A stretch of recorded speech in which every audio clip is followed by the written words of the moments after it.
Biarpun etnis Tionghoa, tapi tetap kita orang Indonesia. Memang Si Kong Liang memberi ruang buat para pemuda tinggal, berdiskusi, dan semua leluasa begitu saja.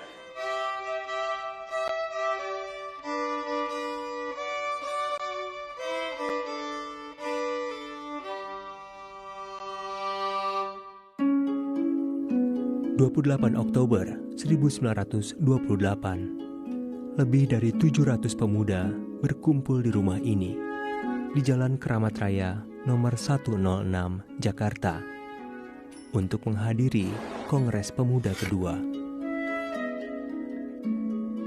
Pemilik rumah tersebut adalah seorang warga keturunan Tionghoa bernama Si Kong Lian. Bangga pasti bahwa rumahnya engkong saya jadi museum, bangga sekali. Gedung Keramat 106 itu dibeli oleh kakek saya, dan mula-mula awalnya dipakai buat kos-kosan dari anak-anak Stovia.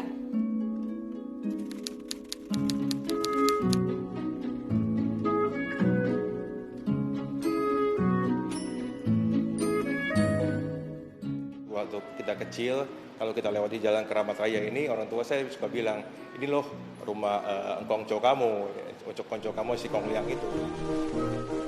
Di tahun 1920-an, sebuah plang bertuliskan Langen Siswo pernah berdiri pada bagian depan rumah kos di Keramat Raya nomor 106. Langen Siswo merupakan kegiatan ekstrakurikuler perkumpulan Yongyava. Tapi, lambat laun makin banyak pemuda dari Sumatera, Ambon, hingga Minahasa yang turut bergabung. Beberapa tokoh pernah terkos di sini, terutama Ketua Kongres Pemuda kedua, Sugondo Djoyospibito. Terus ada Muhammad Yamin yang merupakan perumus naskah atau Ika Sumpah Pemuda. Yang berikutnya merupakan salah satu pentolan Partai Komunis Indonesia, Amir Syarifuddin pernah kos di sini, dan sebagian yang merupakan para pelajar dari Jawa, dari Sumatera, dari Minahasa, dari Ambon seperti Johannes Salimena pernah kos di sini. Di museum ini terdapat banyak informasi tentang sejarah Sumpah Pemuda, mulai dari foto, simbol organisasi pemuda, detil lokasi, diorama para tokoh, hingga peninggalan bersejarah lainnya yang menceritakan proses Kongres Pemuda. Namun, tidak banyak jejak yang bisa diceritakan soal Si Kong Lian saat Kongres berlangsung. Si Kong Liang itu memang sepatutnya hanya menyediakan tempat, menyediakan sarana yang ada buat para pemuda-pemuda. Belum ada gambaran rinci bagaimana apakah Si Kong Liang ikut waktu Kongres Pemuda ikut ngeliatin, itu belum ada data-datanya.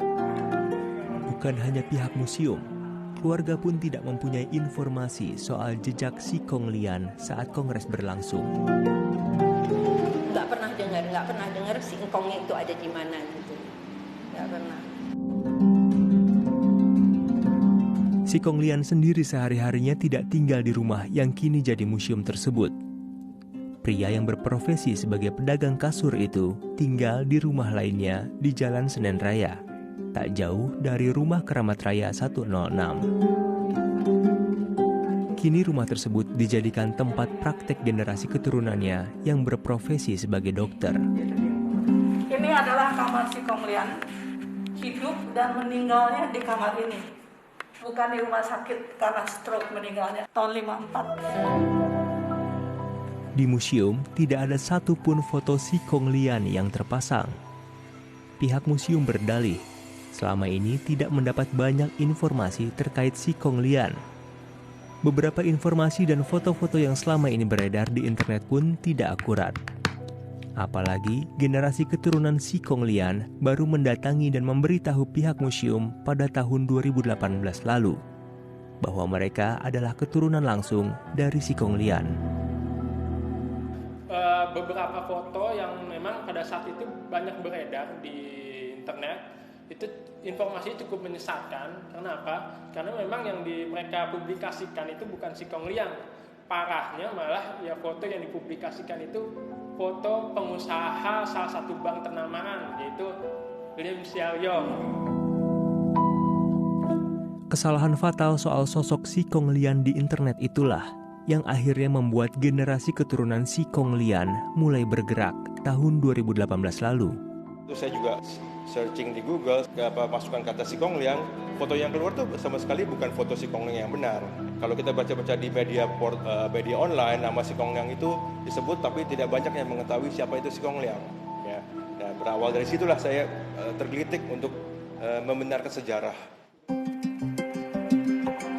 Keluarga mulai mengumpulkan bukti dan akhirnya menemukan berkas asli untuk ditunjukkan kepada pihak museum bahwa benar mereka adalah cucu dan cicit dari Si Kong Lian. Jadi kita coba bongkar itu kebetulan di Senen Raya 40, rumah Si Kong Lian dulu, ada satu kotak penyimpanan. Ternyata memang masih ada tuh kebetulan akta waris. Di dalam akta waris itu sepotong akta waris yang menyatakan bahwa Keramat Raya 106 ini alias Museum Sumpah Pemuda ini memang diwariskan ke 3 anak Si Kong Lian itu. Mereka juga ngecek simpanan suratnya dia, dan lalu saya mengeluarkan, waktu kita datang kita keluarkan surat-surat yang kita bawa itu. Barang dilihat diakurin sama yang mereka simpan, itu sama banget sama dengan yang kita bawa itu. Pihak museum menyatakan di Badan Pertanahan Nasional atau BPN, sertifikat bangunan Museum Sumpah Pemuda masih atas nama Si Hok Lian, salah satu anak dan ahli waris dari Si Kong Lian. Yanti Silman adalah anak dari Si Hok Lian yang punya hak waris atas bangunan museum itu. Yang terakhir kita tahu dari ayah, Si Kong Lian berpesan bahwa rumah itu jangan dijual, gitu aja. Jadi ayah saya berpesan ke kita, itu rumah kita hibahkan ke negara. Ya, tujuan awal sebenarnya memang saya ingin meluruskan sejarah bahwa inilah foto Si Kong Lian asli. Nah, ternyata memang di museum ini belum ada foto Si Kong Lian yang salah maupun yang benar. Apa ini sebetulnya untuk sejarah? Kita ingin ada satu tempat, satu ruangan yang dimana ada kakek saya fotonya dipajang. Sejarah pun tercipta di rumah ini.